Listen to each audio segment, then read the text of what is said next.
Bonjour à tous. On va commencer, je crois que l'heure est venue. Voilà, donc pour la deuxième séance, bienvenue.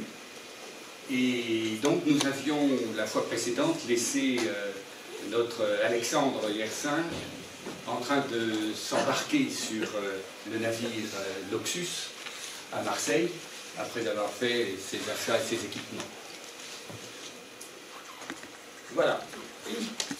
On était un peu surpris de le voir partir comme ça, brutalement, alors qu'il avait depuis quelques années commencé à œuvrer de façon particulièrement productive au sein de l'équipe de Pasteur, qui ne s'appelait pas encore Institut Pasteur, mais en 88-ci. Et tout le monde se demandait, mais que va-t-il faire? Pourquoi partir comme ça?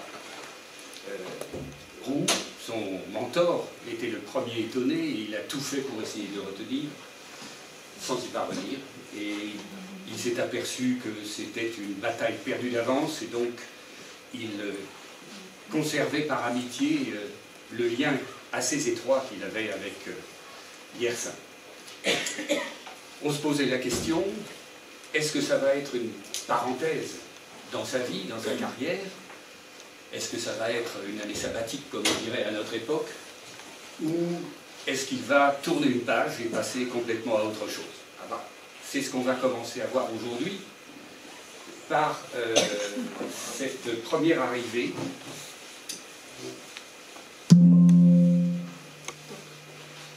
Pardon. Voilà. C'est le 21 septembre 90 qu'il monte donc sur ce bateau, sur ce paquebot des messageries maritimes pour une traversée, pour un voyage qui va durer à peu près 4 semaines avant d'arriver à Saigon. C'est pour lui un émerveillement. Il est enthousiasmé par ce voyage. Tout lui plaît. Alors au départ, il est simple passager sur ce bateau, il n'est pas encore en fonction. La fonction, il l'apprendra à Saigon.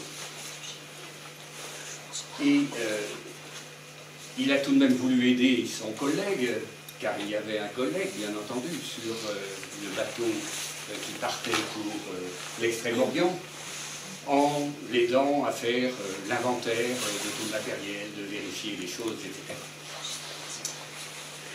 Voyage donc qui l'enthousiasme, qui le séduit, et il passe son temps à aller d'un pont à l'autre. Il passe ses nuits aussi plus sur le pont que dans la cabine, car il trouve qu'il fait vraiment trop chaud dans la cabine, surtout quand il arrive plus au sud que de Marseille.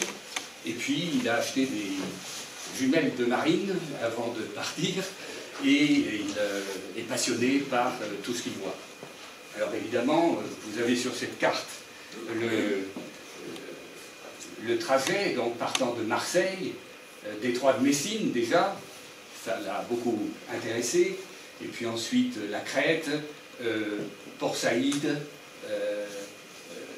Il a d'ailleurs beaucoup apprécié de descendre à quai, de visiter un petit peu la ville à cette escale, et pour lui, il est complètement séduit par cet exotisme, par cet Orient qui est déjà très marqué. Il est un peu moins enthousiaste dans la traversée du canal de Suez, il trouve que c'est bien monotone. Dans la mer Rouge également, et puis il fait très très chaud, et donc il est moins enthousiaste. Aden, ensuite Colombo, alors là il est enthousiaste, et puis le détroit de Malacca, et ensuite il remonte évidemment vers Saigon, en laissant l'Oxus qui lui poursuit sa route, si on peut dire. Le trajet a été un peu agité dans l'océan Indien, mais entre Singapour et Saigon, ça a été mer d'huile, dit-il. Il est un peu déçu également de l'arrivée à Saigon, parce que entre la mer et Saigon, le bateau remonte remonte la rivière, pardon, l'Oxus remonte. Et il trouve que les berges de ce delta, puisque c'est dans le delta du Mékong, il trouve qu'elles sont vraiment plates et monotones. Bref, il arrive à Saigon, à l'embarcadère. Juste en face de l'embarcadère, il y a l'agence des messageries maritimes qui lui donne à ce moment-là son affectation qu'il ignorait jusque-là. Il ne savait pas, il savait qu'il allait sur une ligne de l'Est, enfin du Sud-Est asiatique, mais il ne savait pas laquelle. Et donc, il apprend qu'il va embarquer sur le Volga pour assurer la mission sur la ligne Saigon-Manille. Petit trajet, pas très long. Bon, c'est comme ça, il l'accepte, évidemment, et il va avoir 3-4 jours de délai avant d'embarquer, et il va les mettre à bien pour visiter Saigon et ses environs. Donc, il est arrivé à Saigon le 18 octobre, et voilà le bateau à son appontement, et il commence à visiter,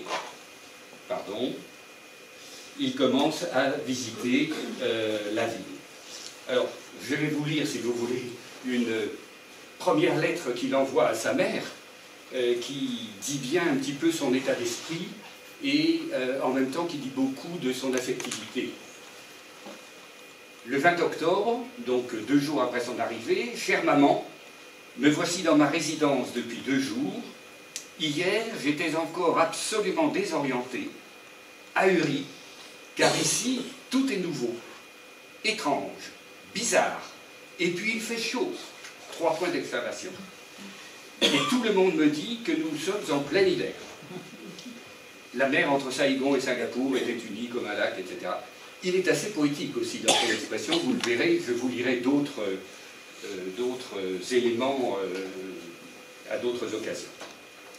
Alors à Saigon, il découvre la ville européenne, avec ses grandes avenues, plantées d'arbres magnifiques, ces villas entourées de jardins qu'il apprécie beaucoup avec la variété végétale.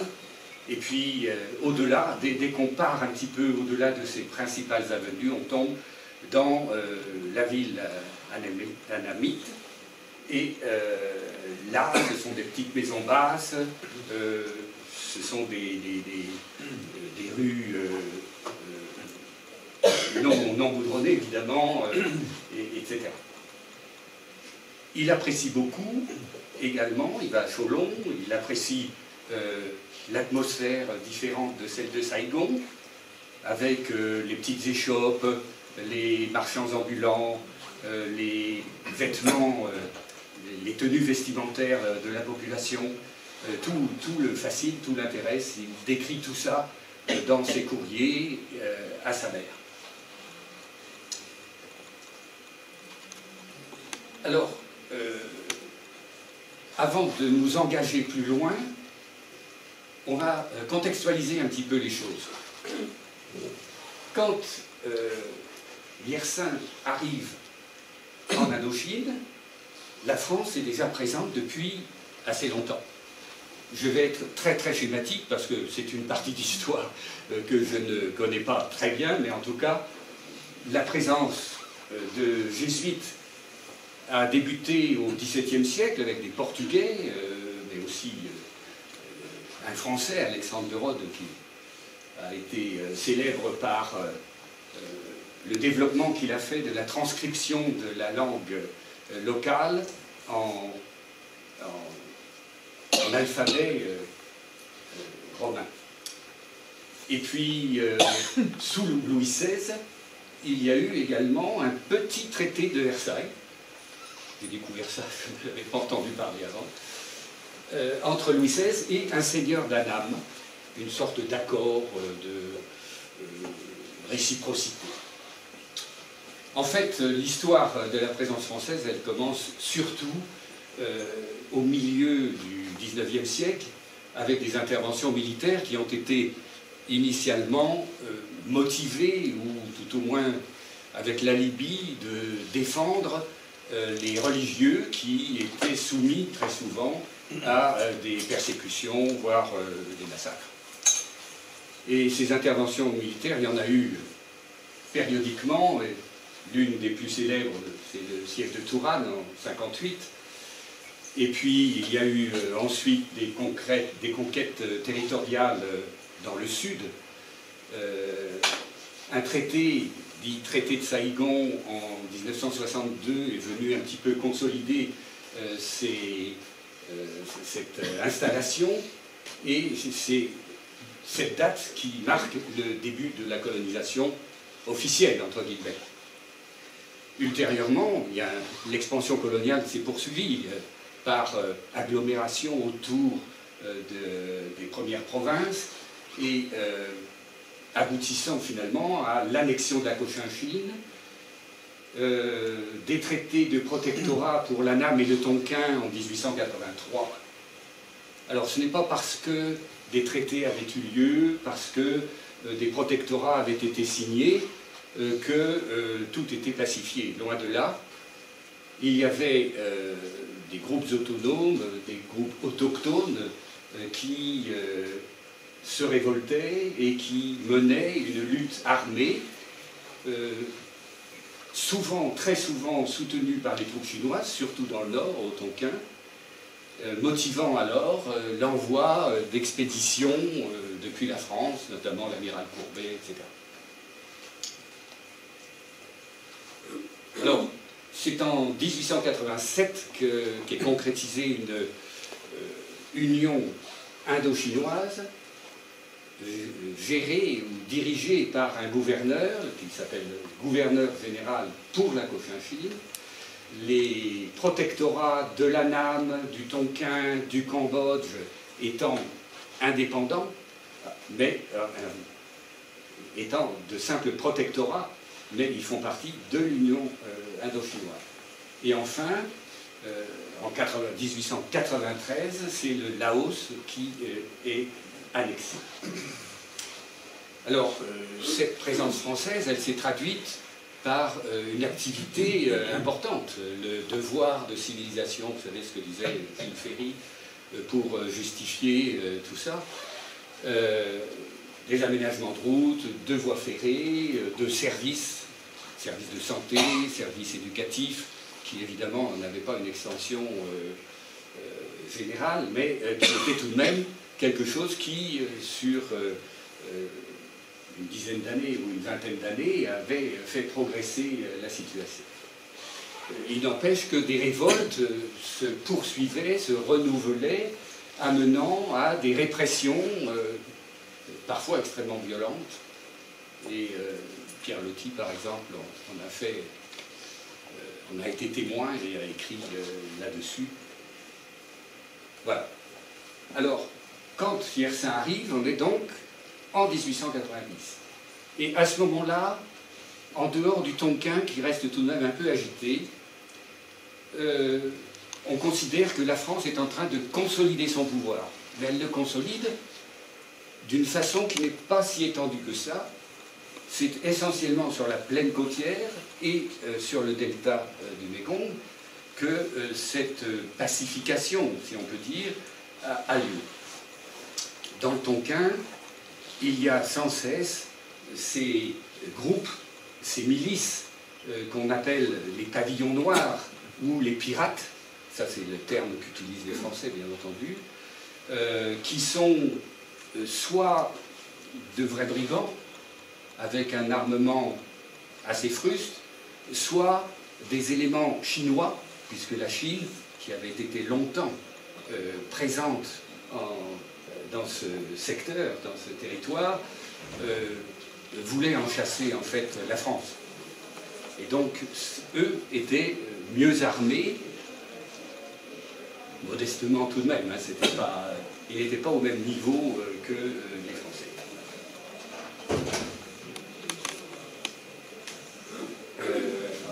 Voilà, oui, donc j'ai mis cette carte pour rappeler un petit peu les choses. Elle est simple, elle est peut-être simpliste, mais on voit donc autour de Saigon, les provinces du sud, c'est la Cochinchine.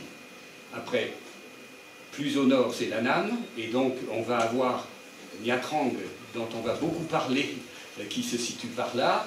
Bon, après, Hue, Touran, etc. Et donc le Tonkin là-haut, avec Haiphong et Hanoï un peu en amont. Voilà. Alors, premières impressions de Yersin, qui est à Saigon. Il est séduit, il est intéressé, il est curieux, il circule dans des véhicules, à pied, etc. Il va prendre ses fonctions de médecin à bord du Volga, donc 4 jours après son arrivée à Saigon, et il découvre que le service à bord ne lui prend pas énormément de temps. Et il en est satisfait, il ne s'en plaint pas, et il dit ce n'est pas le temps libre qui va me manquer. Mais il le met tout de même à profit, ce temps libre, pour apprendre. Il est souvent sur la passerelle avec le capitaine, il est souvent avec l'équipage, et il apprend à faire le point, il apprend à se repérer sur les étoiles. Bref, avec lui, on n'a pas à être inquiet, il sait utiliser son temps. Et puis utiliser son temps également lors des escales, parce que les escales sont longues. Je ne me souviens plus exactement avec quelle est la fréquence des trajets, mais donc il a tout de même à chaque fois quelques jours, 3, 4, 5 jours, pour découvrir. Et il se met, il demande l'autorisation évidemment, et on la lui donne bien volontiers pour visiter les environs, visiter la ville, et tout cela lui plaît énormément. Alors, il se déplace comment? Bien, il utilise les moyens, à pied bien entendu, mais également des carrioles à cheval qui s'appellent des carrioles, je ne me souviens plus le nom exactement, et il utilise pour les voies navigables des barques. Il remonte la rivière de Manille jusqu'au lac Laguna, où il y a des villages lacustres qu'il visite. Il y a aussi des plantations, il va voir des planteurs et discuter avec eux. Il y a un lac, le lac Bonbon, qui est bordé par un volcan, et tout cela, eh bien, il le note, il l'écrit et il découvre. Alors, il est tellement séduit par tout ça qu'il se dit, mais moi j'aimerais bien avoir ma propre embarcation, et il achète une très jolie pirogue, dit-il, pour 8 piastres, même on apprend que c'est 8 piastres seulement, et donc il l'a fait, là voilà, il l'a fait repeindre par son maître d'équipage, et ils l'ont un petit peu équipé, ils ont mis, ils ont mis dessus une tente pour se protéger du soleil. Ça, quand il l'a acheté, ça n'existait pas. Ils ont fait des avirons, et voilà, et ils l'ont même baptisé officiellement Lucide Passible. Alors j'ai cherché, Lucide Passible, je ne sais pas à quoi il faisait allusion ou à qui il faisait allusion. Et à ce baptême, au champagne, avec le champagne, le commandant était présent et était le parrain. Donc vous voyez que c'est tout de même un homme qui a envie d'une certaine sociabilité autour de lui, et qui réussit. Ce qui nous surprend un petit peu, parce que vous le verrez, dans son caractère, il est tout de même assez secret.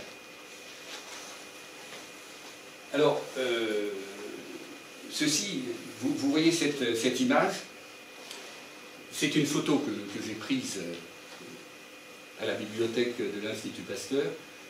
Il y a un livre de transcription de toute la correspondance privée de Yersin, privée c'est-à-dire à sa mère essentiellement, également un peu à sa sœur, tout au long de sa vie, depuis son départ pour Marbourg jusqu'au décès de sa mère, en 1905, et il écrivait très régulièrement, au départ 2 fois par semaine, plus tard un peu plus espacé, 1 fois par semaine, mais avec une grande régularité. Et donc il y a un petit-neveu, Minsen, qui retranscrit, tout ça c'était évidemment manuscrit, il avait une écriture assez lisible, vous le verrez tout à l'heure, j'en ai photographié quelques exemplaires.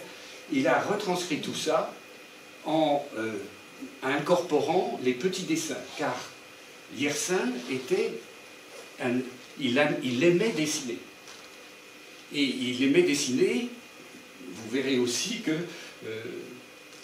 à une certaine période, son commandant était ravi de lui donner le travail de dessiner les paysages côtiers qui lui serviraient de repère, puisque la cartographie était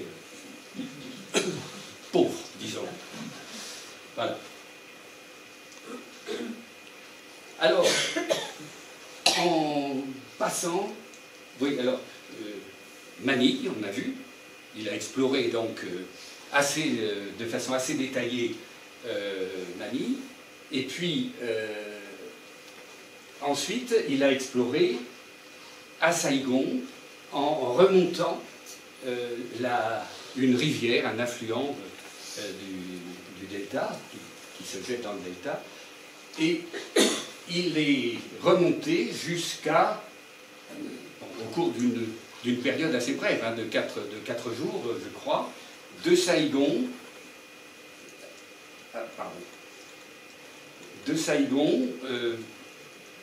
jusqu'à Trian, où il y a, donc c'est le Donaï, c'est sur le Donaï, il remontait le Donaï, où il y a des chutes, des rapides, et des chutes qui empêchent le passage facile des bateaux.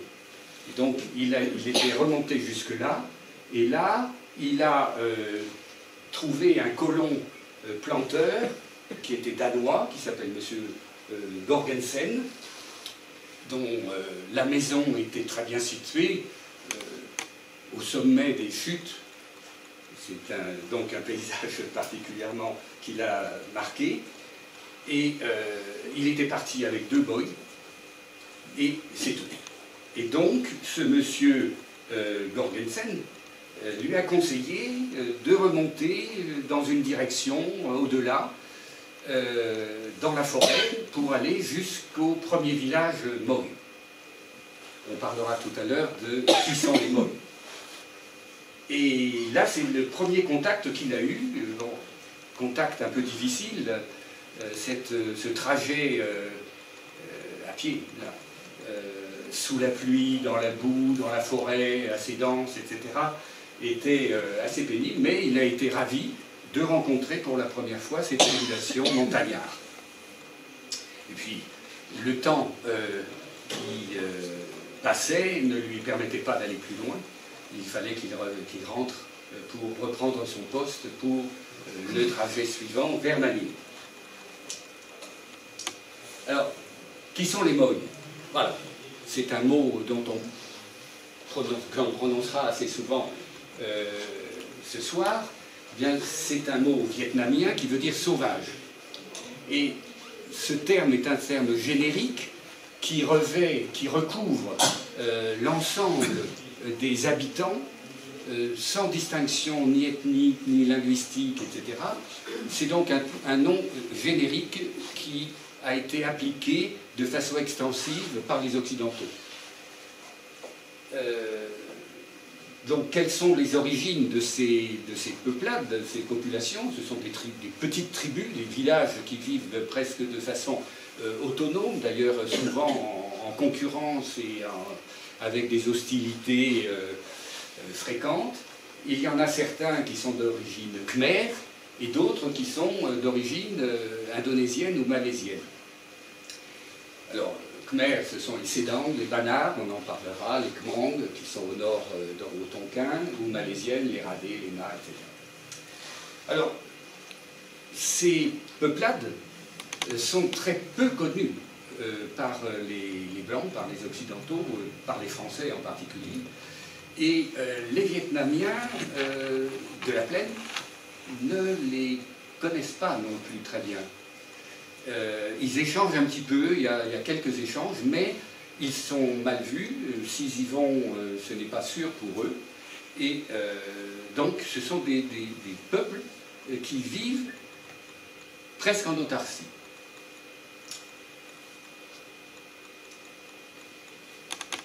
Alors, notons une chose intéressante et importante, qui est la rencontre de Yersin avec Albert Calmette.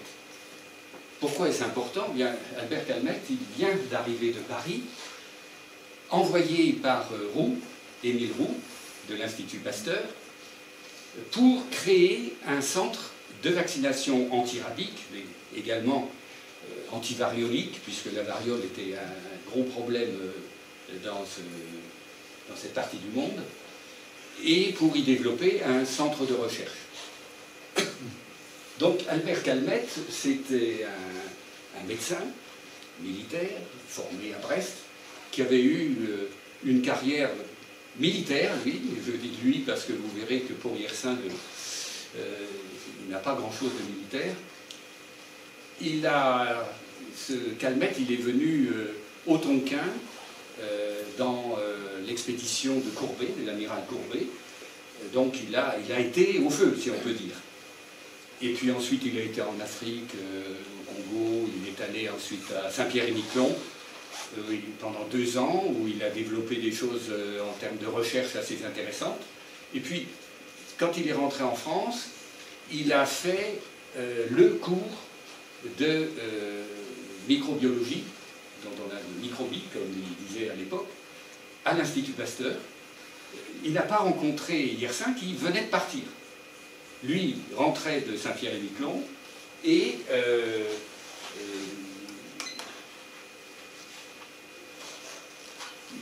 Yersin, lui, venait de partir. Donc ils se rencontrent parce que Yersin apprend qu'un médecin français venant de Paris, de l'Institut Pasteur, est arrivé. Donc ils se rencontrent et tout de suite, un courant de sympathie se crée entre ces deux personnes qui sont strictement du même âge, même année de naissance, donc une formation médicale, l'un à Brest dans l'école de santé militaire, l'autre, on en a parlé la fois dernière, et il y a quelque chose qui crée un lien entre eux parce qu'ils ont une même volonté de progresser, de chercher, de comprendre et d'agir surtout. Alors, Calmette lui conseille tout de suite d'entrer dans le corps sanitaire colonial parce qu'il lui explique que ça lui facilitera toutes les recherches de soutien pour des missions, etc. Et à ce moment-là, Yersin n'est pas très enthousiaste. Et il trouve que sa situation lui convient très bien pour le moment. Et donc, il ne mord pas à l'hameçon, pour le moment. Voilà. Alors, en avril 91, donc bien peu de temps après, puisqu'il a commencé en octobre son service, et donc, avril de l'année suivante, la ligne Saigon-Manille s'arrête. Il décide de ne pas la poursuivre, il ne devait pas y avoir suffisamment. Bon, c'était un petit bâtiment qui transportait une trentaine de passagers. Sur la ligne Saigon-Manille, c'était vraiment pas... Bon, vous comprenez pourquoi il n'était pas surchargé de travail, notre Yersin. Alors, en En revanche, ils ont ouvert une ligne Saigon-Haiphong, donc la ville qui est à proximité d'Hanoï, enfin disons à l'embouchure du fleuve Rouge. Et donc, ils montent sur le Saigon avec un commandant qui s'appelle Flotte. Bon, c'est pas ironique du tout, mais là aussi, il a un bon contact avec Flotte, avec le commandant Flotte, et il passe beaucoup de temps sur la passerelle avec le commandant, et il fait cette ligne Saigon-Haiphong, qui est une ligne de cabotage cette fois-ci. À la différence de la ligne Saigon-Manille, qui elle avait des longs moments en pleine mer et sans paysage évident, là cette ligne c'est une ligne de cabotage avec 4 escales que vous voyez, Nha Trang, la première, on en parlera souvent de celle-là, Kinh Horn. Alors pour les prononciations, s'il y a des locuteurs du vietnamien qui me pardonnent parce que je ne sais pas, prononcer. Si j'ai essayé de regarder avec M Translator et donc j'ai compris que NHA on disait Nha. Bon, alors donc je dirais Nha Trang. C'est peut-être mal prononcé, mais enfin bon, pour le moment on s'en tiendra. Voilà, donc cette ligne qui fait du cabotage plaît beaucoup à Yersin parce qu'on a sans cesse un paysage sous les yeux. Et lui qui aime dessiner, bah, il prend ses carnets et puis il commence à dessiner tout ce qu'il voit, disons, on dirait la skyline, je ne sais pas si le terme est approprié, mais il dessine les côtes. Et son commandant qui voit ça, lui dit, mais c'est très intéressant ce que vous faites, c'est très bien, est-ce que vous pouvez le faire pour moi, de façon régulière, et puis annoter, etc. Et donc Yersin est ravi d'être embauché pour ce travail, et il le poursuit. Voilà. Alors, comme toujours, les escales, bon, les escales sont très brèves. Par exemple, à Nha Trang, c'est quelques heures seulement. Donc là, il est séduit, il trouve ce paysage, cette baie de Nha Trang formidable. Et c'est un coup de foudre qui ne le quittera pas, puisqu'il mourra à cet endroit-là. Il restera toute sa vie, la fin de sa vie là-bas. Mais c'est surtout à Haiphong qu'il avait plus de temps, là aussi, des périodes de 4-5 jours, qui lui ont permis de faire pas mal d'explorations. Et alors là, fort de l'expérience qu'il avait de Manille et de Saigon, bon, entre Manille et Saigon, il faisait monter sa barque, sa barca, il la faisait monter sur le Volga, et donc il l'utilisait sur les deux sites. Mais après, je pense qu'il s'en est débarrassé, et il en a acquis une autre, une barque à Hanoï, que vous voyez dessinée ici. C'est un dessin de sa main, hein, dans une lettre à sa mère. Et donc il utilise cette barque pour remonter sur le fleuve Rouge, aller dans la baie d'Along, etc. Alors à l'époque, c'était tout de même pas quelque chose de très très sûr, parce que je vous ai dit qu'il y avait des groupes de pirates, des groupes de pavillons noirs qui terrorisaient la région, et donc il lui est arrivé de voir à certains moments des cadavres qui flottaient dans la rivière, et donc il voit aussi des anamites qui fuient dans des barques, etc. Et il les fait interroger, ou il les interroge par le truchement, parce qu'ils ne parlent pas encore la langue, bien sûr. Et ce sont des gens qui lui expliquent que les pavillons noirs ont attaqué leur village et qu'ils s'enfuient parce que leur vie est en danger. Voilà. Alors lui, à ce moment-là, n'a pas encore rencontré physiquement, directement, ces groupes armés. Alors, toujours dans la même idée, vous voyez un extrait de sa lettre. Alors cette fois-ci, ce n'est pas une transcription, c'est une photo que Vincent a mise dans son bouquin, dans ses transcriptions. Et donc le 6 mai 91, il décrit son arrivée à Haiphong en expliquant Le bateau débarque d'abord ici au niveau de la douane, c'est le débarcadère, et puis ensuite, une fois qu'il est évacué, il va se mouiller au milieu de la rivière. Le fleuve Rouge est très large à cet endroit-là. Et puis il décrit donc la ville qui est entourée d'un canal périphérique avec les villes indigènes anamites tout autour, ici des marais, là les Chinois, là le marché, etc. Voilà. Et la résidence, je ne sais plus où est-ce qu'elle est, enfin bon, résidence quelque part. Voilà.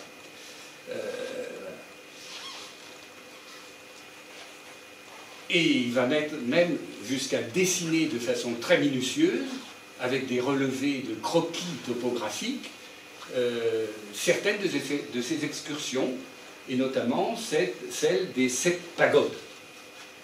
Je n'ai pas pu arriver aussi loin, car je n'avais aussi loin que j'aurais voulu, faute de temps. Voilà. Il faut évidemment qu'il assume son travail et qu'il soit en temps et en heure de retour sur le Saïgon. Alors, on peut s'interroger en disant, mais d'où cela lui vient-il de s'intéresser comme ça à explorer, à investiguer de façon minutieuse, parce qu'il est très systématique dans tout ce qu'il fait.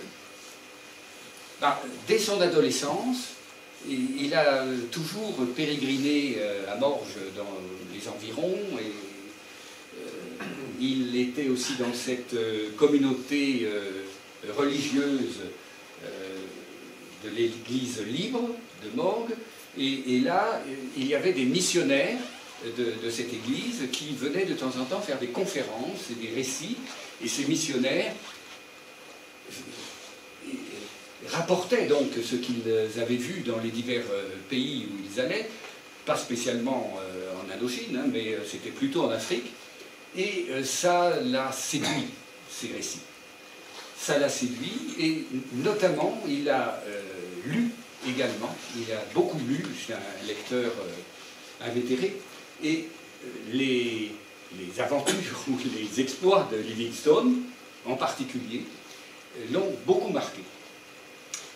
Voilà, alors Livingstone, 1813-1873, donc il ne l'a pas connu, évidemment. Mais il l'a lu et il le connaît. Et puis, deuxième élément, dans les années parisiennes,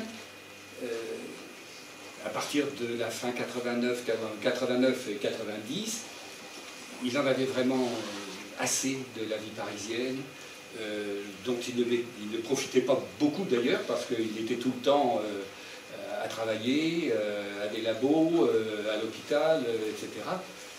Mais il n'aimait pas la société, il n'aimait pas les réceptions, il détestait tout ça, et il en était saturé. Il avait envie d'autre chose. Et il disait, il a écrit plusieurs fois à sa mère, ce n'est pas une vie que de ne pas bouger. Deuxièmement, il a eu aussi un attrait important pour la mer. Quand il a, en 89, quand il est rentré de ses vacances à Morges, il a demandé tout de suite, si vous vous souvenez, je pense en avoir parlé, un congé d'une semaine pour aller en Normandie. Pourquoi la Normandie, je ne sais pas très bien, mais en tout cas, il a été séduit par la mer, les pêcheurs, et il a même accompagné sur un bateau de pêche, il a fait une vacation avec eux. Et déjà, alors, à ce moment-là, quand il écrivait à sa mère, il met une phrase qui m'a frappé tout de même. Je pourrais aussi faire quelques petits voyages et me remettre le moral en équilibre. Ça veut dire que je pense qu'il était complètement saturé. Je pense qu'on dirait maintenant qu'il était en burn-out. Alors, aux messageries maritimes, ces lignes qu'il a fréquentées ont renforcé aussi son attrait. C'est-à-dire que ces visites qu'il a pu faire à l'occasion des escales un peu longues tout de même, de plusieurs jours, l'ont beaucoup intéressé, beaucoup séduit, et notamment l'environnement de l'Indochine, enfin du sud-est asiatique, ça lui a dit vraiment quelque chose. Et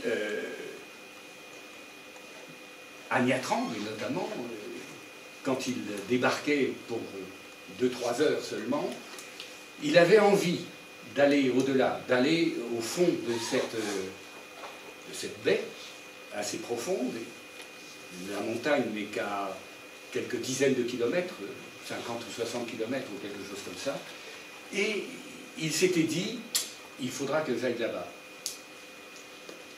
Alors, enfin, et peut-être surtout, ce lecteur acharné connaissait les récits et les rapports des explorateurs d'Indochine, et on va voir un petit peu qui étaient ces explorateurs.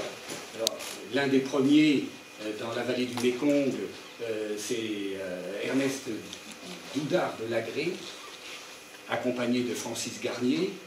Alors, Francis Garnier était assez... c'était un militaire assez bagarreur, disons, hein, assez... bon, c'était pas un doux, voilà.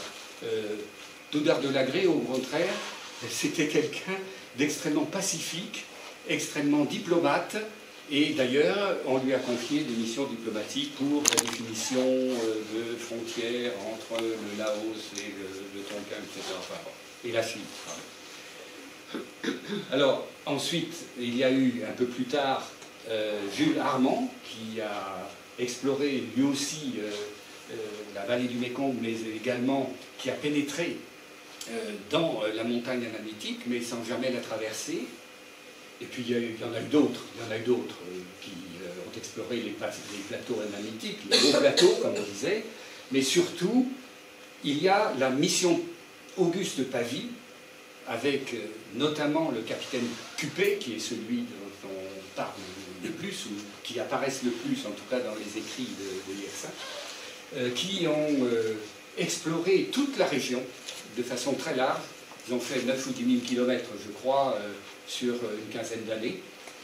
Et ils ont établi ce qu'ils ont intitulé la grande carte de l'Indochine. Et elle est publiée ici. Vous voyez là ces bouquins. Là j'en ai que 2, mais je crois qu'il y en a plus que ça. Alors, à cette époque, il ne faut pas croire qu'il y ait eu une distinction disciplinaire qui séparait les géographes, les ethnologues, les scientifiques, ou les militaires, ou les diplomates. Tout ça, ils sont généralistes. Ils sont tous généralistes. Et ils ont des emplois qui, tantôt, sont dans un domaine et tantôt dans l'autre. Et par exemple, Jules Armand, il est médecin, lui aussi, il est exactement comme Yersin, il est comme Calmette également, il est médecin militaire. Mais certaines fois, on le voit dans des opérations, entre deux explorations, il était dans des expéditions militaires pour lutter contre... voilà. Donc, c'est une époque un peu particulière, et il ne faut pas s'attendre, en lisant les écrits de ces personnes, d'avoir la même spécificité que maintenant un ethnologue écrirait autrement, bien sûr. Voilà. Alors, à force de passer devant Nha Trang, et cette baie, et ces montagnes qui le séduisent, il décide, mais de façon un petit peu impromptue, de faire quelque chose qui est de rejoindre Nha Trang, ici, le Nha Trang est là exactement, de rejoindre Nha Trang à Saigon par l'intérieur, en traversant donc la chaîne anamitique pour arriver là, par l'intérieur. Et il s'est dit, si je quitte le navire qui descend d'Haiphong pour rejoindre Saigon, je vais avoir le temps, moi, pendant que mon navire, avec l'autorisation de son commandant, hein, bien entendu, et son commandant était tout à fait d'accord, donc il a quitté, il pensait, en quittant le navire à Niatrang, faire ce trajet-là par l'intérieur, tandis que le bateau allait faire ça, faire son séjour d'escale là, revenir, et à ce moment-là, il pensait reprendre à Niatrang. Alors, c'était un peu hasardeux parce que personne n'avait fait ce trajet. Personne, tout le monde disait non, mais c'est pas faisable. Il n'y a pas de chemin, on sait pas, on ne sait pas. Mais lui, naïvement, ou tout au moins courageusement en tout cas, décide, avec l'accord de son commandant, de quitter le bateau à Niatrang. Et alors là, eh bien, voilà, la baie de Niatrang, vous voyez, les montagnes, bon, la rivière remonte évidemment beaucoup plus loin, ça ce sont les premières qu'on voit. Voilà. Alors, donc, rejoindre Saigon en passant par la chaîne montagneuse, et donc, il part avec un boy et un milicien, 2 personnes. Il n'a pas d'équipement. Le cuistot du bateau lui donne quelques boîtes de corned beef, et puis, je ne sais plus trop quoi. Il n'a pas d'équipement, il a des sandales. Bon, enfin, c'est vous dire que c'était vraiment de l'improvisation. Et quand il descend à Niatrang, il va voir le résident français, puisqu'il y avait un résident français à Niatrang, et il lui dit « Par où vais-je passer ?» Le résident lui dit « Mais c'est pas possible, c'est pas possible, vous ne pouvez pas. » Et il dit « Si, en allant... » Non, non, non, c'est impossible. En revanche, bon, la chaîne anamitique, elle est comme ça, hein, et elle remonte évidemment jusqu'au nord, et elle a des altitudes tout de même qui vont en déclinant en allant vers le sud. Et le résident de Niatrang lui dit, écoutez, n'essayez pas directement là, vous n'y parviendrez pas. En revanche, essayez de partir de Phan-Rhy, ici. Alors, il y a une route qui longe la côte, enfin une route, une piste. Une piste qui est tantôt une vraie piste et puis d'autres fois un sentier. Et donc il part à cheval avec ses 2 accompagnants. Et alors à Phan-Rhy, là, il pensait avoir un religieux qui lui permettrait d'avoir... Bon, en fait, il ne trouve rien et il a un mal fou à trouver quelqu'un pour l'accompagner et pour lui indiquer par où passer. Il achète aussi un certain nombre de bricoles pour faire des échanges, du troc, pour faire des cadeaux aux populations, puisque tout se passe dans ces populations par du troc. Et il part avec ce faible équipement. Il pleut.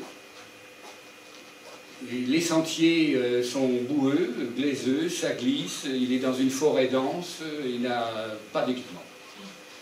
Il atteint un premier village, on le regarde d'un drôle d'œil, bon, il en atteint un autre, et il va tout de même réussir à aller jusqu'à Jiring, ici. Oui, bon, là je me suis trompé un peu, mon trait n'est pas monté tout à fait assez haut, il est tout de même, il a atteint Jiring, et là, il y avait tout de même, vous vous rendez compte, il y a à peu près une 50aine de kilomètres, ou une 60aine de kilomètres entre Niatrang et Phan-Rhy, à cheval. Bon, ça a dû mettre un peu de temps, le temps qu'il trouve, qu'il fasse ses achats, que ceci, que cela, qu'il monte dans des conditions difficiles, il s'aperçoit qu'il n'arrivera jamais à temps. D'autant qu'il n'a plus de chaussures. Ses sandales sont tombées en lambeaux et il marche pieds nus. Ses vêtements, c'est la même chose. Et donc, quand il redescend à Phan Thiet, hein, qui est ce petit port, bon, voilà, le Phan Thiet ici, il est accueilli par des gens qui lui donnent des vêtements, qui lui donnent des souliers, et qui lui permettent de trouver une embarcation pour remonter vite fait à Nha Trang et pour arriver juste à temps pour reprendre son bateau. Voilà. Alors, première expérience, ça ne le rebute pas. Au contraire, il trouve que c'est formidable. Et il dit, mais il faut absolument que je continue et je veux aller plus loin. Mais cette expérience lui a permis de voir qu'il fallait tout de même se préparer un petit peu et qu'il fallait s'équiper et qu'il était souhaitable tout de même de ne pas partir sans préparation. Alors, en prime, il a attrapé le palu.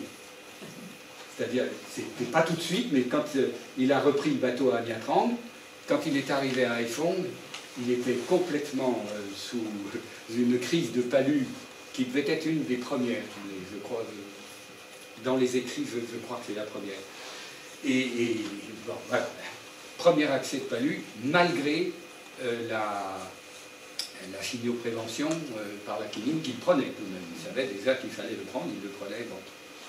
Ça devait être une forme résistante, je pense, je ne sais pas. Voilà. Alors ça ne l'a pas refroidi, et la fois d'après, il dit, je vais me préparer. Je vais me préparer, et bon, ses objectifs, au tout début, quand il a débarqué à Saigon, il n'avait pas de plan. Il ne savait pas ce qu'il allait vraiment faire. Et c'est petit à petit qu'il se fixe des objectifs. Donc, la première fois, l'objectif, il était simpliste, un peu impréparé, et il a échoué, mais il a compris ce que c'était et il se prépare. La deuxième fois,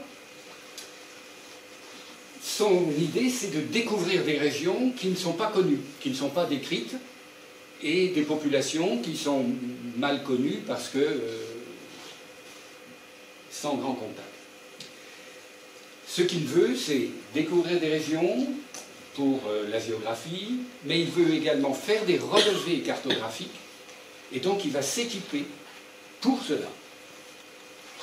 Et il a également une perspective qui est celle, comme la période coloniale le veut, c'est-à-dire qu'on a envie de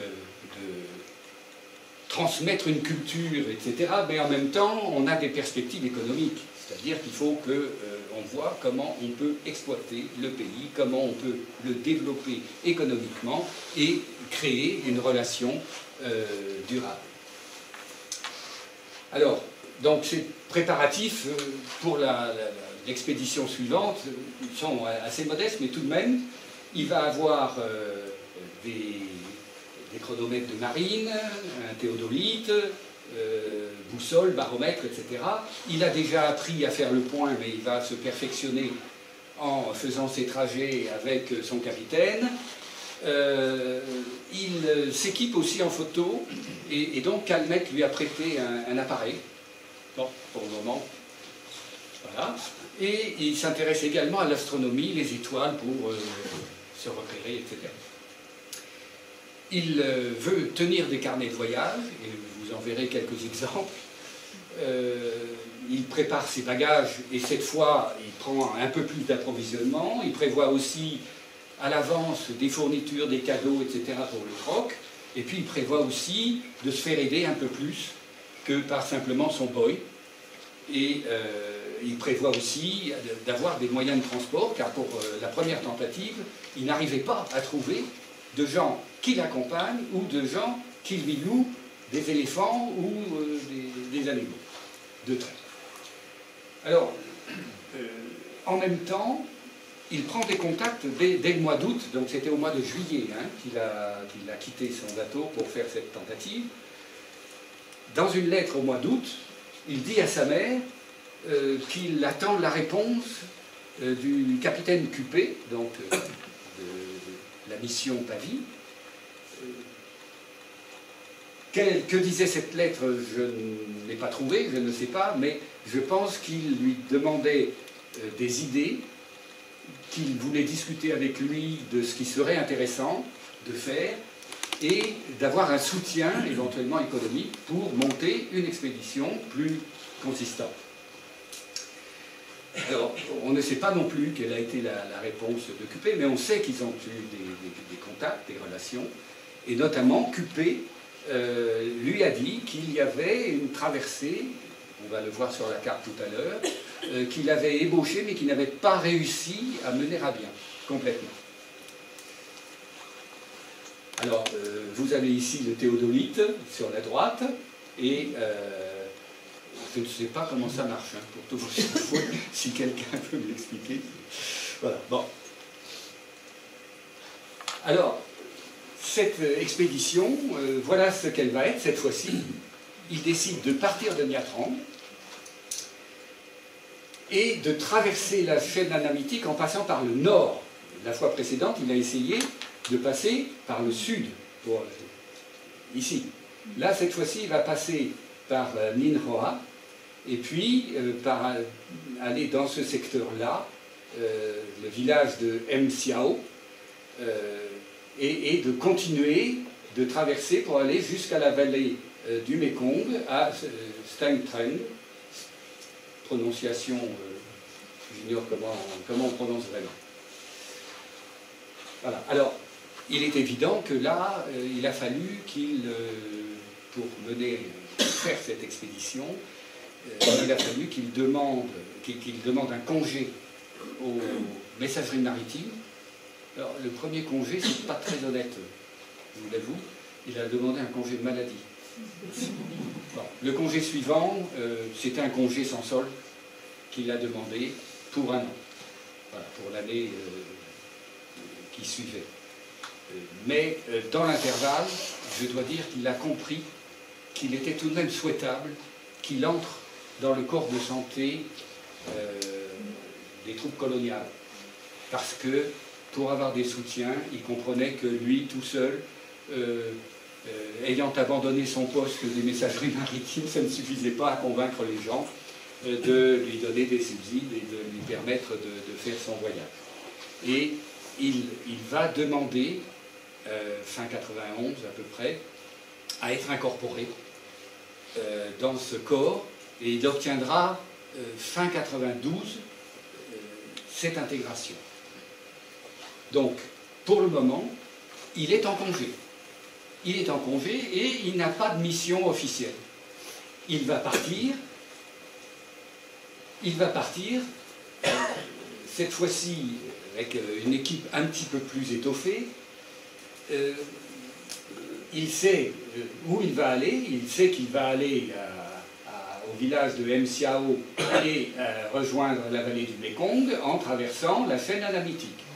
Ça, c'est son objectif à lui. Mais personne ne lui a demandé.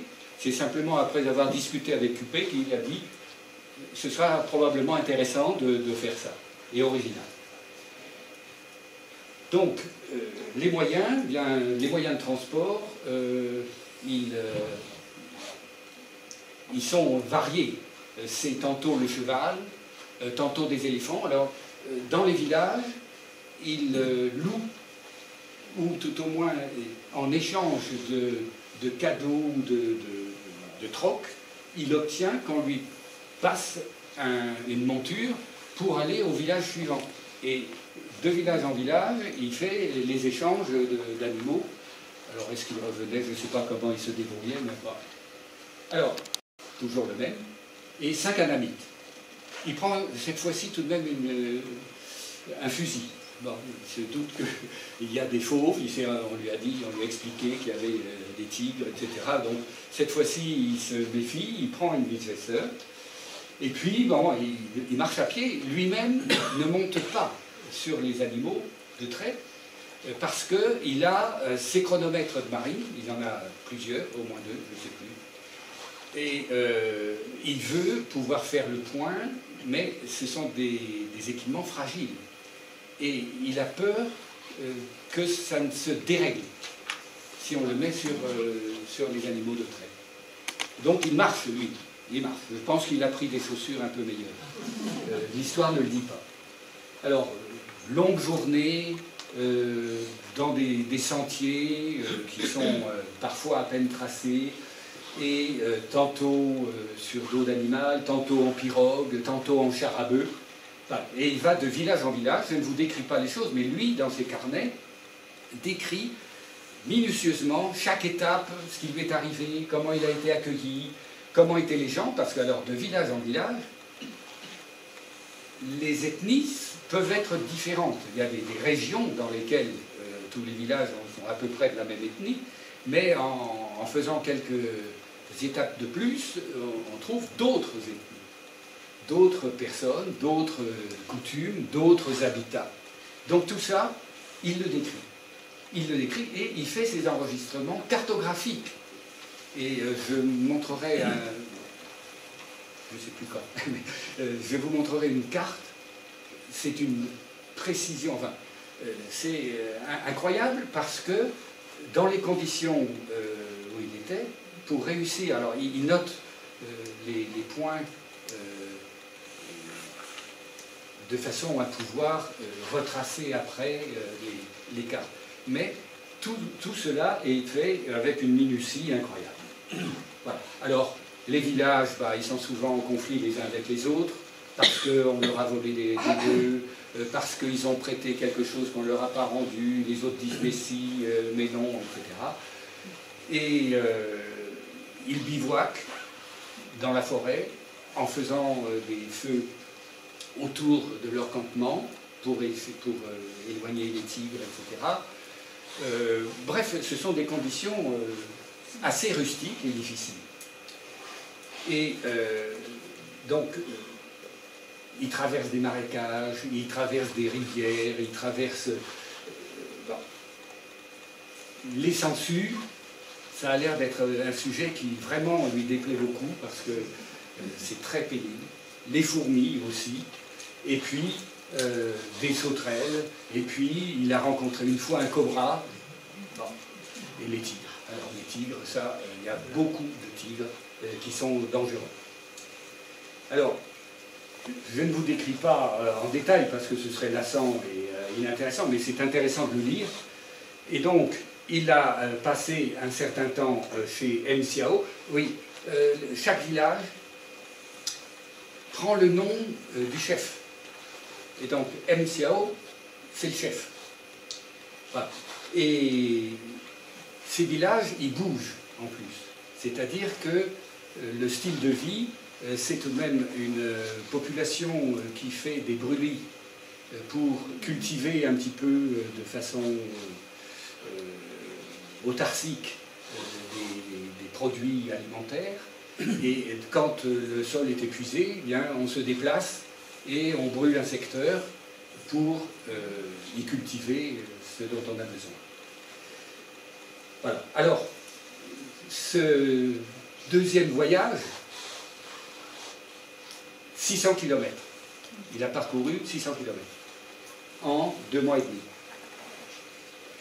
Alors, la dernière partie, à partir de Stengström, il a descendu le Mekong en bateau, hein, donc en barque. Et donc là, c'était moins fatigant tout de même, jusqu'à Phnom Penh, et puis voilà, ensuite, retour à Saigon.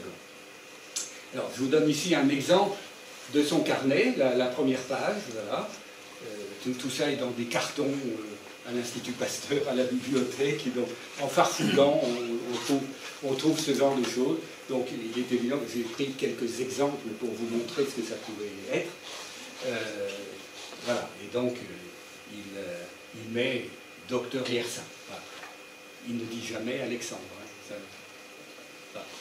Et donc il prend, vous voyez, les dates, les jours, les heures, les températures, les altitudes, le temps qu'il fait, le brouillard, etc., l'expédition de demain, ce qu'il prévoit, etc., avant apparence pacifique, plus belliqueuse, près de 400 guerriers, etc. Donc il note un tas de choses qu'il remettra ensuite en forme lorsqu'il revient de ses expéditions et il rédige à ce moment-là des rapports détaillés. Alors voilà l'exemple d'un village, mais alors c'est un village, vous allez voir, on verra d'autres photos, les huttes, les maisons évoluent, elles ne sont pas toujours les mêmes. Là, elles sont toutes sur pilotis, vous Vous voyez, des pilotis d'une certaine hauteur, tout de même, les animaux étant au-dessous, on grimpe par une échelle, bon, ça évite que les tigres et autres viennent nous embêter la nuit. Voilà.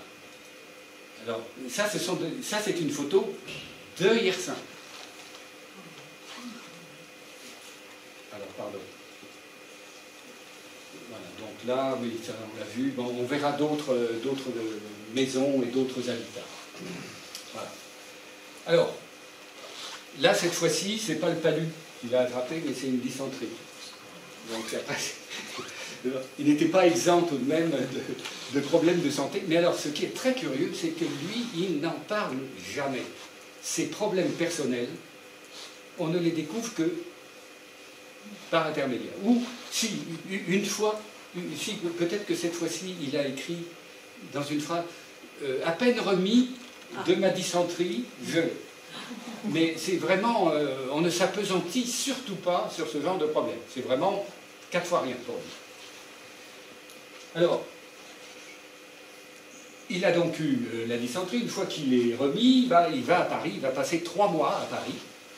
Et 3 mois qu'il va occuper de façon très, très serrée, en faisant ses rapports aux autorités, bien entendu, mais aussi à Auguste Pavie, parce que diplomatiquement, il sait que c'est important d'être en rapport avec lui. Il le rencontrera d'ailleurs à la fin de l'année suivante. Et il rencontre beaucoup de gens, évidemment. Il va à l'Institut Pasteur, il retrouve ses collègues, Roux, et bon, lui montre toute son amitié, et malgré bien qu'il ait été lâché par Yersin, il ne lui en veut pas. Il ne lui en veut pas, et au contraire, il est très chaleureux à son égard, ses collègues aussi, Pasteur aussi, Pasteur qui va intervenir en écrivant une lettre, la première fois. Vous vous souvenez, il y a 15 jours, je vous avais expliqué que pour obtenir d'être embauché aux messageries maritimes, il avait dû faire jouer des pistons et des lettres, dont une lettre de Pasteur qui était gentille, mais enfin, bon, peut-être un petit peu distante. Là, cette fois-ci, la lettre de Pasteur est chaleureuse et insistante pour lui obtenir une mission et un support technique. Alors, il rencontre Cuppet aussi, là, physiquement, c'est plus de façon épistolaire. Il rencontre le docteur Armand, donc, dont on a parlé, ce médecin militaire qui a exploré le Mékong et un petit peu la chaîne anémique, et qui lui a donné des conseils qui ont l'air de l'avoir beaucoup intéressé. Le prince Henri d'Orléans, grand chasseur, qui venait de temps en temps en Annam pour la chasse aux tigres. Voilà. Et on trouve des textes là-dessus. Et donc il cherche aussi des appuis politiques pour avoir une mission officielle. Cette fois-ci, il comprend qu'avoir une mission officielle est tout de même intéressant et important. Et il finit par obtenir du ministère de l'Instruction publique une mission, mais une mission assez vague. On lui dit pour explorer le bassin du Dom Lai. Hein, je vous ai montré le Dom Lai tout à l'heure, on le reverra. Bon, on n'est pas trop exigeant. En revanche, à son retour à Saigon, vous verrez que le gouverneur général l'est un peu plus. Alors, pour mettre à profit son séjour parisien, outre ses rencontres avec ses collègues, ses anciens collègues, etc., puisqu'il ne fait plus partie de l'Institut Pasteur, là, hein, il est en congé des messageries maritimes et il n'est pas encore dans le corps sanitaire des troupes coloniales. Donc il est, bon, rien ni personne. C'est simplement en décembre 92, le 24 décembre, je crois, qu'il a sa nomination bon, pour entrer dans l'armée.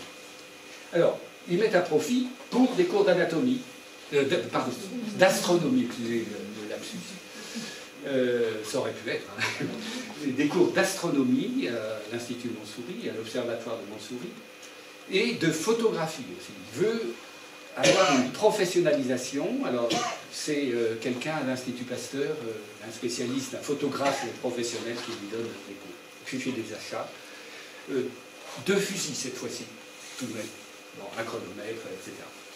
Alors, quand il arrive à Saïgon, M. Delanessan, qui est le gouverneur général, qui est une drôle de tête, vous verrez la fois prochaine, le rapport entre Yersin et M. Delanessan ne sont pas excellents.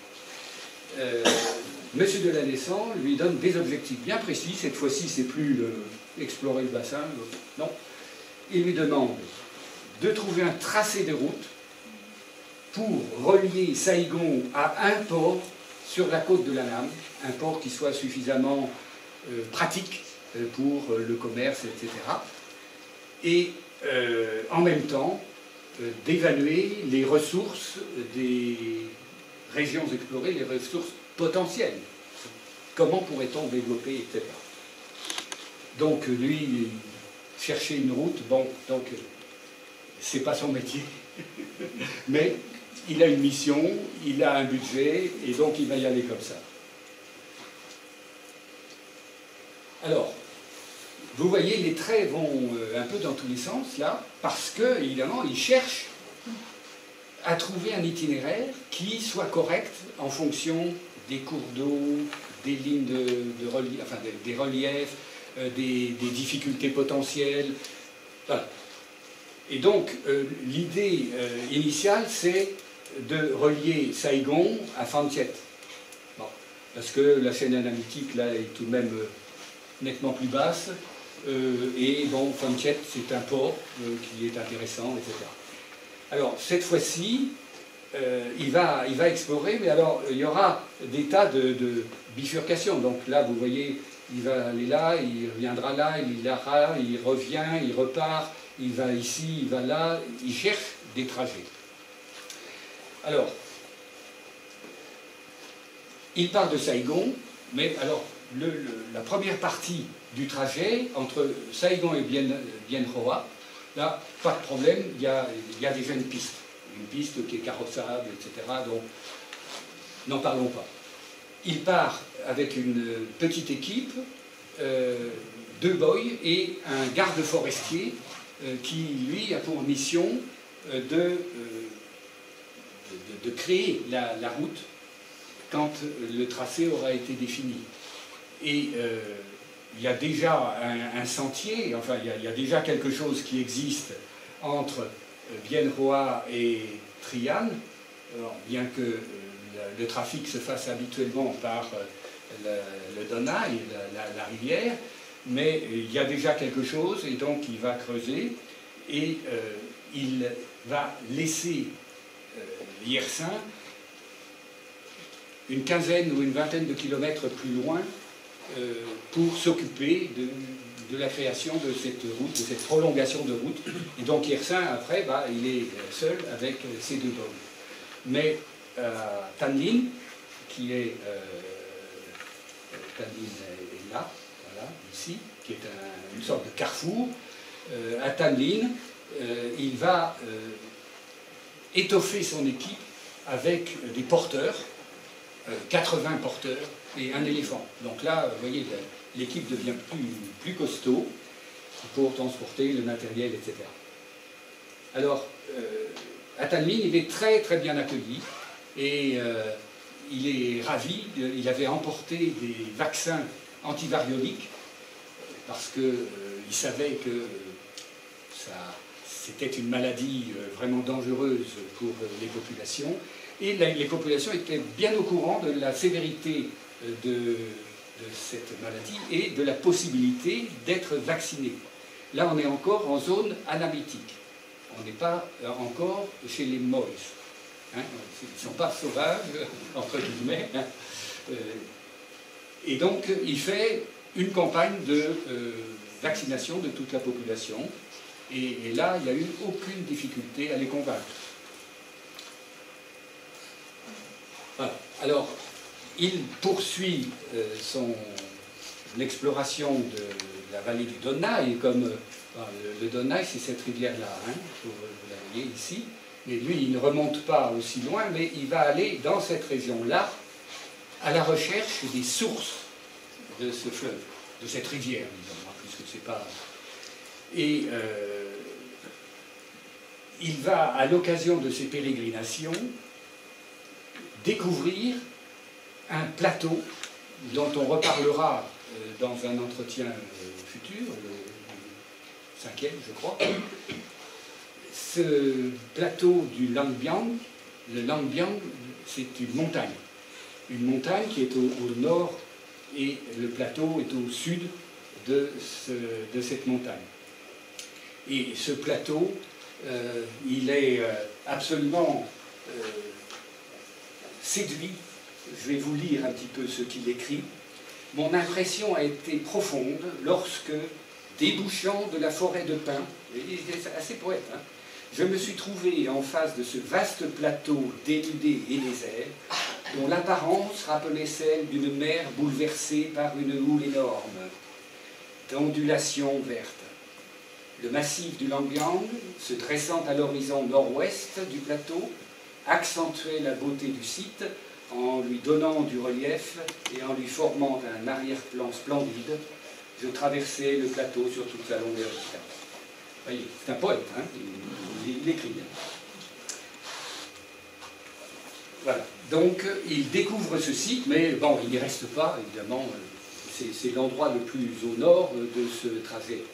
Et il va redescendre pour rejoindre, alors il descend du plateau et il descend vers Phan Rang, ici.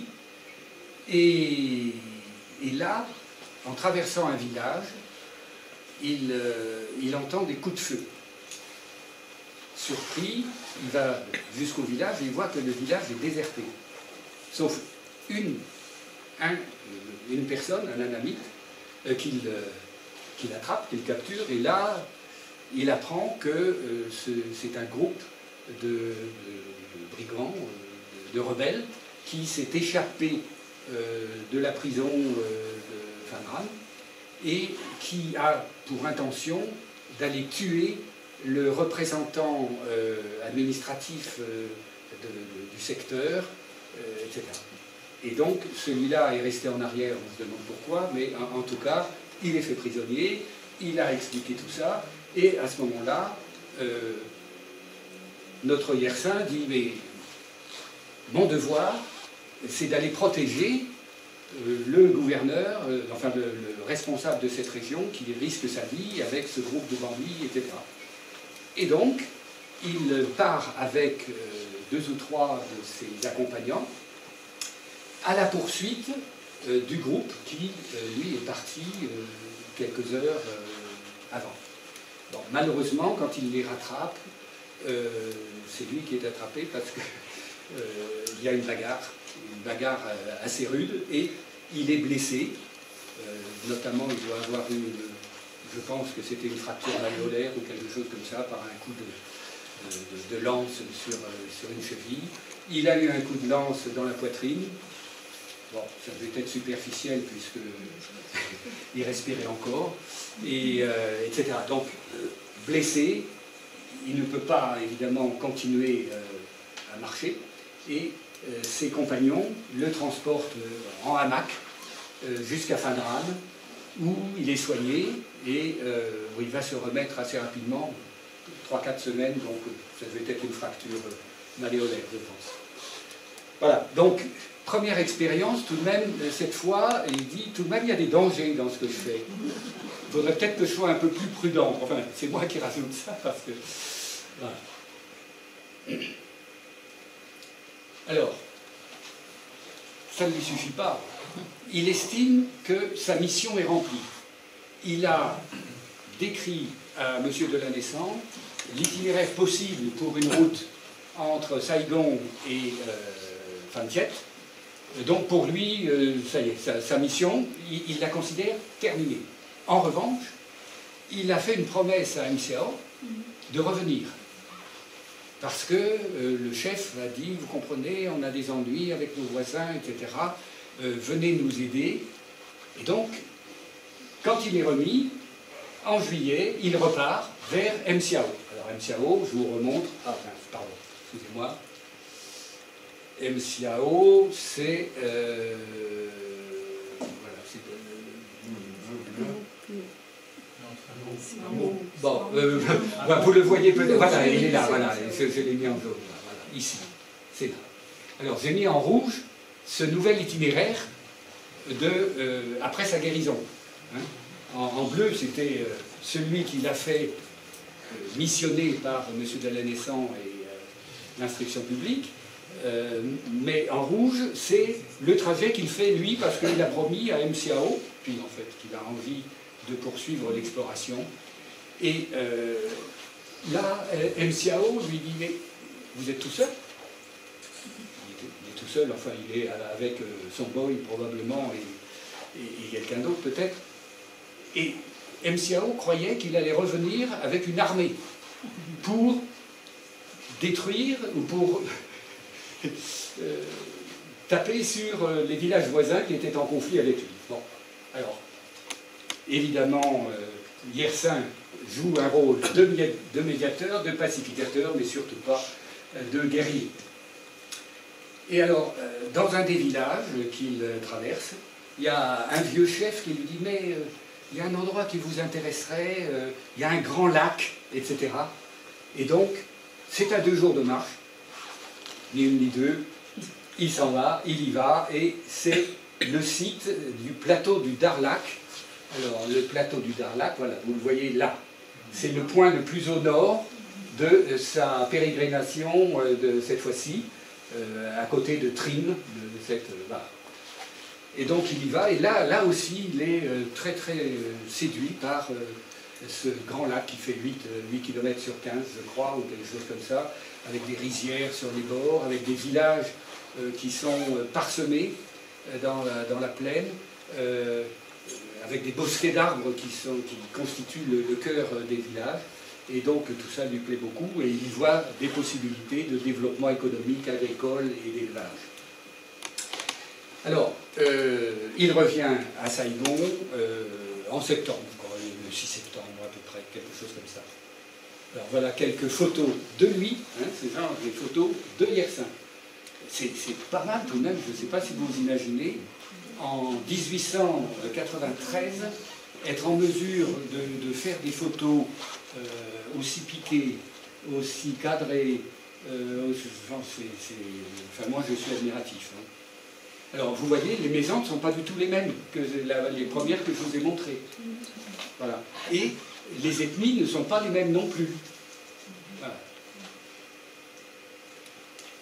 Alors, de retour à Saigon en septembre, le gouverneur général, M. Delanessan toujours, lui dit « Ah, il faudrait que vous poursuiviez votre projet, c'est bien, mais il faudrait qu'on trouve quelque chose jusqu'à Nha-Trang. » Ça n'intéressait pas trop Yersin, qui dit « Moi, je ne suis pas géomètre. Les contraintes techniques pour créer une route, je ne les connais pas. Laissons ça à des gens dont c'est le métier. » Et lui, il a d'autres idées. Il veut absolument poursuivre l'exploration en partant du plateau de Langbiang. Vous l'avez vu, je vous le remontrerai. En allant de là vers MCAO, passant par le Darlak dont on vient de parler, et puis de remonter plus au nord, dans les populations Sedang, Banar, etc. Et puis à Topeu, et d'aller jusqu'à Turan. On va regarder la carte dans un instant. Et alors là, il cherche à obtenir des soutiens tout de même. Il veut partir avec une mission officielle parce que maintenant, tout de même, il fait partie de l'armée. Hein. Il a été incorporé et voilà. Donc il obtient du conseil colonial une mission, là encore très souple, très vague, et ça lui convient très bien, mais il obtient des fonds, et ça c'était plus intéressant. Explorer le trajet Nha Trang-Turan, c'est le Da Nang actuel. Alors, avant de partir d'ailleurs, il a beaucoup de satisfaction à rencontrer M. Pavie. Voilà ce qu'il dit dans une lettre à sa mère, toujours. « Monsieur Pavie est ici pour quelques jours. Je suis allé le voir au gouvernement et ai eu beaucoup de plaisir à causer avec lui. » Il va partir en mission pour la délimitation de ce fameux État tampon. J'aurais aimé aller avec lui, mais il n'y faut pas songer à cause des idées antimilitaristes de M. de Lanessan. Vous voyez, c'est M. de Lanessan qui est l'empêcheur de tourner en rond. Alors voilà, c'est sa 4e expédition. Il va partir de Nha Trang et faire ce trajet dont on a évoqué ce qu'il avait en tête. Et cette fois-ci, il part avec 15 miliciens. L'équipe est tout de même plus étoffée. Ce sont des anamites tout de même, c'est-à-dire des populations qui ne sont pas très amies avec les sauvages, puisque les anamites méprisent ces gens-là. Et d'ailleurs, les mandarins anamites exigent des tribus, c'est la seule chose qui exigent des tribus de la part de ces sauvages, et donc les échanges sont tout de même un peu tendus. Voilà. Alors, il a 4 boys, 54 porteurs, et il part avec 4 juments. Vous voyez que maintenant, il étoffe un peu ses équipes, et donc il va traverser... il va faire cet itinéraire dont on a parlé, je vous le remontre. Donc, on part de Nha Trang, voilà. On va aller par ici, par le plateau de Lang Biang. On va remonter, on va aller à Msiao, on va pérégriner un petit peu en étoile autour de Trim, qui est une sorte de carrefour, le Darlak, et puis on va monter vers les régions des Sedang et des Banars, jusqu'à Atopeu, et ensuite aller jusqu'à Turan, et ensuite revenir en bateau jusqu'à Saigon. Voilà. Alors, c'est un roman d'aventure. Il va de village en village. Là, les Moy sont beaucoup plus hostiles et méfiants. Il entend souvent le tam-tam qui prévient de village en village qu'il y a des gens qui arrivent, etc. Il y a plein de pièges sur les sentiers, avec notamment des bambous cachés qui font qu'on se blesse si on marche dessus. Enfin, bref, certains villages sont barricadés, alors que plus au sud, il allait dans les villages, il était bien accueilli, assez souvent, même dans les villages où il n'avait pas vu de blanc jusque-là, et il pouvait leur parler, il était accueilli, on lui offrait le vin fermenté, le riz fermenté en boisson, et on lui donnait généralement une hutte pour passer la nuit, etc. Là, c'est pas pareil, les villages, beaucoup de villages sont barricadés et ils ne veulent pas le voir. Ils ont peur ou ils ne veulent pas le voir. Alors, en tout cas, ils marchent beaucoup à pied, dans des conditions difficiles, d'autres tronçons, c'est en pirogue, ils campent donc en dehors des villages puisqu'ils ne peuvent pas faire autrement, avec toujours le système des feux pour éviter les tigres, les fauves. Il y a des escarmouches entre les villages aussi, et il se trouve un petit peu entre deux feux parfois. C'est un excellent négociateur, et donc il faut qu'il négocie beaucoup pour obtenir qu'on lui donne des animaux, qu'on lui procure des animaux en échange. Ils sont de plus en plus exigeants. Les mesures de tissu qu'on lui demande sont de plus en plus extravagantes. Et voilà. Alors, il cherche des itinéraires. Il cartographie, il enregistre, il analyse. Il collecte également quelques objets, parce que à Paris, on lui a demandé, certaines sociétés lui ont demandé de rapporter certains objets de ces populations. Et donc, discipliné, et sachant que diplomatiquement, ça peut l'aider pour la suite, il va faire une collecte d'un certain nombre d'éléments qu'il va envoyer une fois arrivé à Saigon. Alors, il y a un point intéressant, il connaissait de nom la mission catholique du père Gerlach, qui était là depuis 30 ans, dans ce secteur, dans un tout petit secteur d'ailleurs, de quelques dizaines de kilomètres, avec un rôle pacificateur. Ce père Gerlach avait beaucoup de contact avec la population qu'il appréciait beaucoup, et il assurait en tout cas pour ces populations un soutien moral et technique Voilà.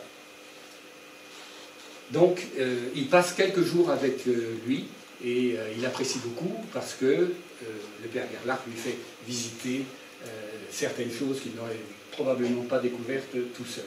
Je vais vous le montrer. Voilà, le père Gerlach, il est là. Vous le voyez. Simple, hein? C'est pas le pape. Voilà.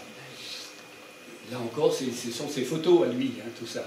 Alors voilà les moches banards, avec leur gong, avec leur tam-tam, etc. Et voilà une maison commune des banards. Vous voyez, ça n'a rien à voir avec ce qu'on avait vu plus au sud. Voilà. Pilotis, mais pilotis plus bas, et un toit extrêmement pointu. Voilà. C'était un bon photographe. Hein. Voilà. Alors ça, c'est une de ses photos. Alors il aimait bien aussi les photos avec pause. C'est-à-dire que là, paraît-il, hein, c'est lui. Là, c'est lui. Mais comme c'était lui le photographe aussi, il ne pouvait le faire qu'en pause. Alors, il est sûr qu'à cette époque, ce n'était pas des instantanés. Non. Voilà. Donc, le voilà dans un village avec... il est en train de préparer ce qu'il va mettre sur le dos de son éléphant pour transport. Voilà. Alors, les villages des Sédang sont souvent perchés dans la montagne. Il y a des tas d'épisodes assez savoureux, notamment une fois il y a un esclave anamite. Bon, je vous rappelle que les anamites ne sont pas copains avec les Moïse, et donc les Moïse avaient dû capturer cet anamite et le transformer en esclave. Et ce pauvre esclave, il l'a trouvé atteint de paludisme sévère, et donc touché par ce pauvre anamite, il l'a racheté pour le ramener avec lui et le faire soigner. C'est une mission un peu particulière. Bon, c'est une zone très accidentée, très boisée, donc la progression est toujours difficile. Et il va jusqu'à Touran, et là, là encore, il traverse des zones hostiles. Il découvre qu'il y a dans les sables de l'or, dans certaines rivières de ce secteur. Donc alors il note tout ça, hein, les endroits où le sol est fertile, les endroits où on peut cultiver, les endroits où on peut élever des animaux. Alors il termine le parcours dans un sampan, des Anamites, sur la rivière qui va jusqu'à Touran, et c'est le 5 mai qu'il arrive, et là, bon, il va voir le résident français, etc. Il est bien accueilli, un médecin d'ailleurs aussi, et il n'en dit pas grand-chose d'ailleurs dessus.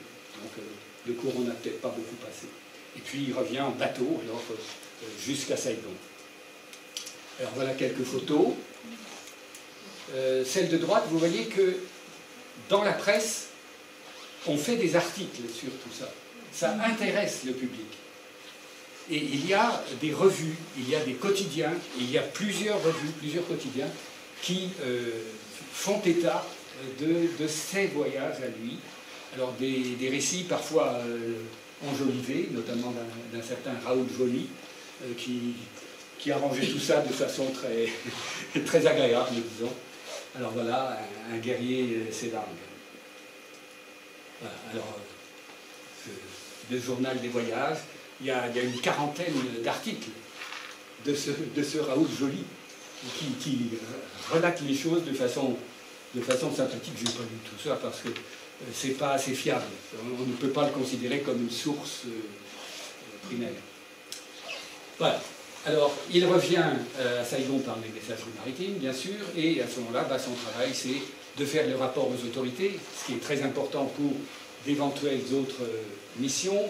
Il décrit les itinéraires, les tribus, les conflits, l'insécurité, les ressources, les problèmes également qu'il faudrait résoudre, celui des redevances exigées par les mandarins et le souhait de protection des populations. Voilà. Il donne des conseils à la fin. Il donne des conseils et il fait des propositions.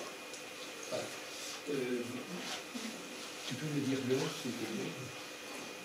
6h50. Il est Bon, il faut terminer vite fait. Pardon, excusez-moi. Alors, quand il arrive à Saigon, eh bien, il y a un message qui l'attend. Et ce message, ça va être une nouvelle étape dans sa vie. Et en même temps, ça va être quelque chose d'important dans l'histoire de la médecine. Et voilà ce qu'il écrit lui-même, c'est lui, hein, c'est son écriture. Le 17 mai, en rentrant à Saigon, c'est mon dernier voyage chez les Boys, j'apprends qu'une nouvelle dépêche ministérielle, arrivée depuis peu, me désigne formellement pour être envoyé au Yunnan afin d'y étudier la peste. Le gouverneur général par intérim, M. Chavassieux, a donné des ordres pour que je rejoigne Haiphong, etc. Voilà. Alors, ici, je vous mets quelques sources. Donc, certaines sont inaccessibles, malheureusement. Enfin, si, cette biographie de Noël Bernard, qui est un de ses successeurs, qui connaît donc bien, le bouquin, on le trouve d'occasion, mais il coûte 250 €. J'ai préféré photographier un peu quelques pages. Celui-là, en revanche, il est très facile à trouver, et c'est le plus détaillé, c'est la source vraiment référencée, etc. Ça, c'est un... pardon. Bon, enfin, l'autre, c'est un tapuscrit, donc je ne sais pas pourquoi... Non. Et donc, un autre livre qui s'appelle Voyage chez les Moïse est accessible par Gallica. Par Google Books. Donc on a tout le texte. Voilà, je vous remercie. Désolé d'avoir été long parce que j'aimerais que vous exprimiez ce que vous souhaitez.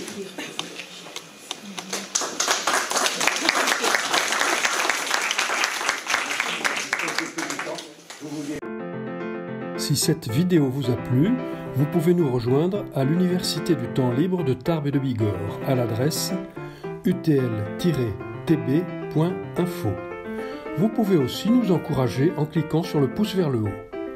Les commentaires de soutien sont également les bienvenus. Et n'oubliez pas, si ce n'est déjà fait, de vous abonner. Merci et à bientôt.